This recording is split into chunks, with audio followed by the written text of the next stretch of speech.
The episode begins with our heroes aboard their ship, heading toward the first demon world. Panji is examining the ship and comments, "This ship is working just fine." To her surprise, Glorio adds, "It's working better than ever," making Panji break into a huge smile. After all, getting a compliment from Glorio, who rarely speaks politely to anyone, is no small feat. The scene cuts to Peril, who is busy with his radio when Panji's voice suddenly comes through. Peril, a little confused, asks, "Why are you calling on this old radio? Your voice isn't even clear." Panji explains that a wrecker had attacked her earlier, and along with other belongings, her cell phone was stolen. Peril doesn't know how to respond, but Panji tells him to inform her dad that they've left for the first demon world. "Vegeta has already defeated Tamagami number 2, she adds. Peril replies, "That's great news. Don't worry, King Kadan is already on his way to help you." However, Peril's choice of words makes it sound like Kadan is stealing a plane for her, tarnishing their family's name. Embarrassed, Panji retorts, "Tell them not to worry. The people from the outside world are strong enough to manage without him."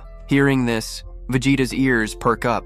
"Your dad's a king, yet he's out stealing planes?" he asks. Panji clarifies, "He's just a king by name. We don't have much money." Bulma then chimes in, offering, "If you give me Maji lights, I'll give you a new ship." This makes Panji ecstatic. Bulma, ever the opportunist, turns the situation into a business deal. For now, everything seems to be going smoothly, but none of them knows the danger that lies ahead. Meanwhile, we cut to Goma, who looks increasingly restless. Despite all his preparations, he still feels uneasy, which is, admittedly, one of his strengths. He asks Desu, "Have they arrived yet?" Desu confirms, "Yes, they're in the lobby right now." Goma's face lights up with excitement. The Super Force is really here? The scene shifts to reveal the Super Force, but their goofy appearance makes them look more like clowns than warriors. My reaction mirrored Goma's. They're hardly intimidating. Desu gives them a signal, and they obediently bow before Goma. To irritate him further, they introduce themselves one by one, acting almost like a parody of the Ginyu Force or Para Brothers. Their captain, Kadam, speaks up, "If you've summoned us here, it must be something important." Goma confirms, explaining, "Some people are planning to attack this world. You must stop them at any cost." He assures them that Vep-sama has been disabled, but they'll still need to put in their best effort to stop the invaders. Captain Kadam laughs, "So who are these opponents?" Goma responds, "They're kids from the outside world and a few people from the third demon world." Initially, they think it's a joke. "You're telling me the Super Force is being used to catch kids?" One of the team members laughs, but Goma explains, "They're no ordinary kids. They're the same ones who defeated Tamagami and even Majin Buu." This revelation makes the captain pause. One of his teammates, however, remains skeptical, insisting, "There's no way children could defeat monsters like Tamagami and Majin Buu." Captain Kadam also laughs nervously, admitting, "For a moment, you almost scared me. I thought I'd have to change my pants." But Desu interrupts their laughter,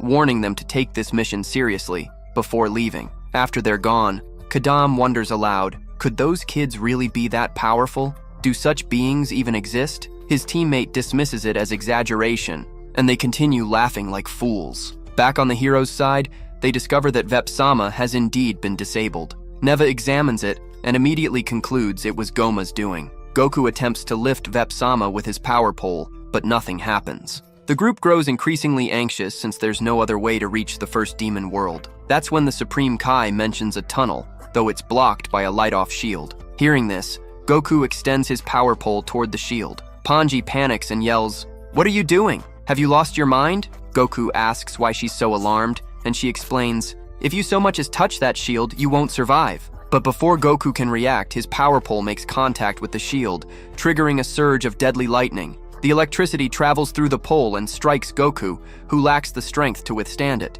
He starts falling. Just before Goku crashes, Neva, the legendary Namekian, intervenes. He begins chanting in an ancient Namekian language. Panji is confused by what's happening, while Pilo starts sweating nervously as he realizes Neva's intentions. The magic chant sends a glowing ball of energy toward the third demon world shield. To Panji's shock, the supposedly impenetrable shield begins to disintegrate into dust, as if it had never existed. Neva repeats the process for the first demon world shield, destroying it as well. Meanwhile, Goku, still falling, regains consciousness just before hitting the ground. Thanks to the thick atmosphere of the demon worlds, he's able to float gently back to his ship. Once aboard, Goku exclaims, "I almost died!" Panji, still stunned, replies, I can't believe you survived that lightning strike. Turning to Neva, Goku praises him, saying, "You're amazing! You reduced that shield to dust." Pilo then points out, "You could do it so easily because you're the one who made that shield in the first place, right?" Neva confirms this, explaining that he had created the shields to protect the peaceful Namekians from invaders from the third and first demon worlds. Only limited people were allowed through, thanks to Vep-sama. Pilo acknowledges Neva's genius, calling him a true legend. With the shields down, the group sets off for the first demon world. Meanwhile, Desu senses that something is wrong, as he's now aware the shield has been broken. Back with the Super Force, the Goofy team is seen raiding a store, not for weapons or resources, but for chips. It turns out they've become obsessed with a particular brand of chips, which they now plan to stock up on. They buy the entire stock, impressing two onlookers, Majin K and Majin Ku. The captain of the Super Force, seeing their admiration, tells the kids, "If you work as hard as I do and grow as strong as me, you'll be able to buy things like this too."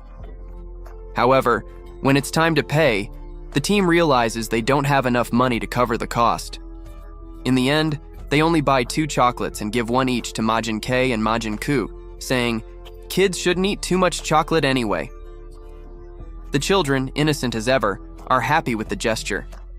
Elsewhere, Anshu also senses the breaking of the Demon World shield. Meanwhile, Glorio notices their ship isn't slowing down and remarks, "We need to get out of here before we crash into the Demon World sky." Pilo warns, "If we jump, we'll fall straight into the Demon World. Do you even know how hot it is down there?" Hybees adds unhelpfully, "I don't know the exact temperature, but I don't like heat."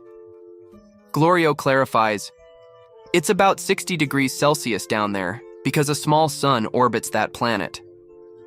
Pilo then suggests abandoning the ship and flying down, but Bulma protests, saying she doesn't know how to fly. Hybees cheekily suggests, "What, you think I'll carry you?" Bulma snaps back, "I wasn't talking to you. I'm talking to my husband." Clearly, Hybees thought too highly of himself. One by one, everyone abandons the ship. Vegeta, being the gentleman he is, carries Bulma. As Hybees departs to retrieve the Dragon Balls, Glorio and Hyvegs also leave for the first demon world. When they arrive, the heat is so intense that Bulma feels like she's about to pass out. Goma's army notices their arrival, and Goma himself is terrified at the sight of them. He orders his entire army to attack at full strength, launching an all-out assault on Goku and his friends. Will our heroes survive this onslaught? To find out, you'll have to watch the next episode, which promises to be even more intense. A glimpse of the Demon King Dabura was teased, and it's going to be epic.